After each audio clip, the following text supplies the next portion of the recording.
Hospital in Haiti looked like what I have described as, or what I would imagine to be, a Civil War hospital, because I've never seen so many amputees.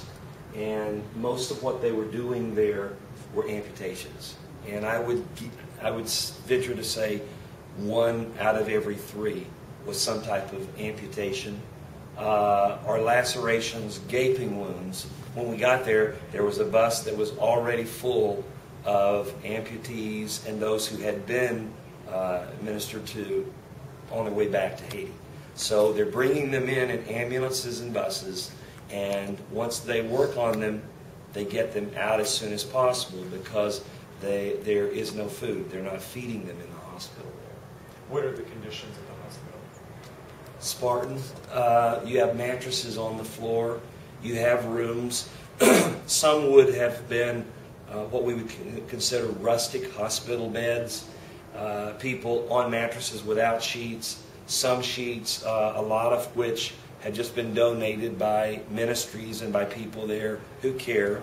A lot of volunteers doing the work, and it was one of the saddest spectacles I've ever witnessed in my life. Children crying out for pain. And I wouldn't say that there is no anesthesia, but I would say that there's probably not enough to quell the pain that they're feeling after they sever or they take off limbs. What was it like to see that? As a father, I think is the first thing. I'm thinking my kids are at home fighting over video games, and these children are there needing food, needing clothing. Most of them, Eric, did not even have shoes on their feet. And that is not an over-dramatization. Most of them had very Spartan gowns, things that looked like they'd been sullied. Obviously things that had been donated from different groups that had been there.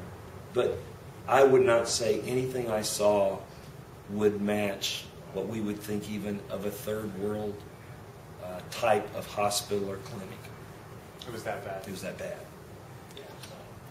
And tell me what you experienced when you made it all the way into Port-au-Prince. Crossing the border, because the border is essentially open to vehicles going in and out. They didn't even stop us and check. We did have a government official with us from Dominican Republic, but I think for most people who've been down there, they would understand there's no love lost between Haitians and Dominicans. But we were there, and we did have a security task force with us. And I would just hasten to add, if anybody is going there, please do not be foolish enough to think you can, even if you get a plane down there, that you can just launch out into the city of Port-au-Prince. It's a very dangerous place right now. But as we crossed over there, and people remarked, it was one of the most eerie feelings as you crossed into that country.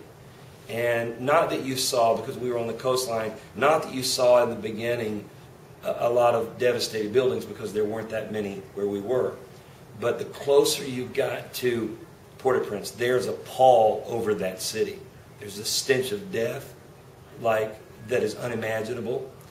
There are people with hollowed looks, people that when we did happen to lower the windows, they would ask, "Can you help us?" And we did have translations, but most of them would ask in English. There were some men who were picking through a building that had been pancaked, had been flattened. And all they had was a pole, and they were trying to leverage that pole to see what was underneath. And I shudder to think what they were looking for, but they were asking for help there. But we went on into the palace, in front of the National Palace, is where we actually went into. And is this something that's going to stay with you?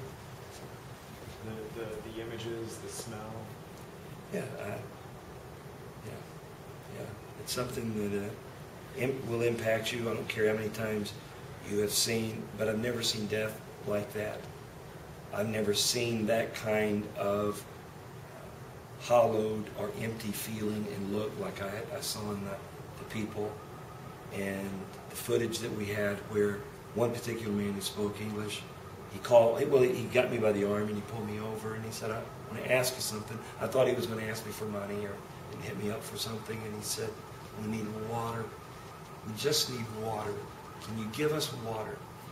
I really was aghast because I didn't even know how to say, help is coming. We're going to do our best, because I felt like that would be empty. It would fall short of what that man needed. And so, yeah, the impact will be there for a long time. And being back here, how does that change the way you view this tragedy or even your mission to help people here? I would submit for all of us in South Florida, this is a community here in South Florida that has been ravaged by this, because the Haitian community is a large segment of our community. And I would venture to say that there's probably not any of them who has not been touched in some way. If 30% of our congregation has been affected by this tragedy, I would suggest that there's probably no one who is a Haitian who does not have a friend, a loved one, someone who has been dispossessed of their home or lost a loved one. For instance, in our choir, my wife is the director, and she was telling me this morning that one of the choir members, who is a male, lost 5 family members. One of the girls whom she ministered or talked to yesterday lost her fiancé. And this is just in our church. So you can imagine, by multiplying that, what that would do.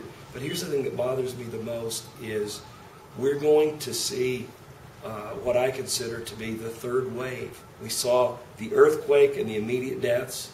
We saw people who died, some that they brought in and they died on the way, or they died a few days later. Now we're going to see a third wave. If food does not get in, if water does not get in, there's going to be a holocaust of death if there's not more of an immediate sense of getting relief to those people, because right now they're issuing 1.5 million meals. They need 4 million, and that's 1.5 million a day. They need 4 to 4.5 million a day. That's pretty daunting to think about. Yeah. How are you planning on to get the supplies where they need to go, since that's such a challenge? That's a good question. I appreciate your asking. What we are doing, because we did go down, we did survey and look, as much as we could. We checked with the sources we have there in Dominican Republic and there on the ground. We are going to set up what we call restoration camps, but they will be mobile units, and it will be very much like what you would see in, let's say, a country where people who have come in after a tragedy and you start ministering to their felt needs. For instance, those who've lost limbs, we want to set up an area where we can have physical therapy so we can teach them how to deal with the loss of a hand or an arm. We're going to provide water, food, and clothing, and the basic medical necessities that they need.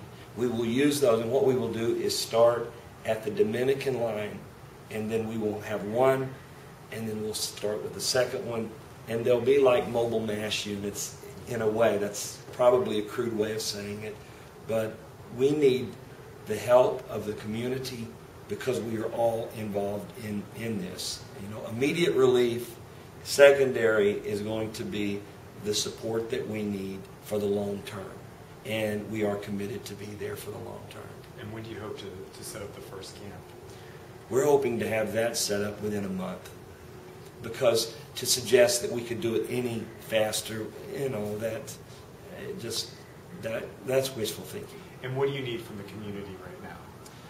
Well, first, we need people to give money, and those funds that are brought in will be translated into immediate help in the way of medical supplies, in the way of food, the basic necessities they need right now. We're still in the relief mode.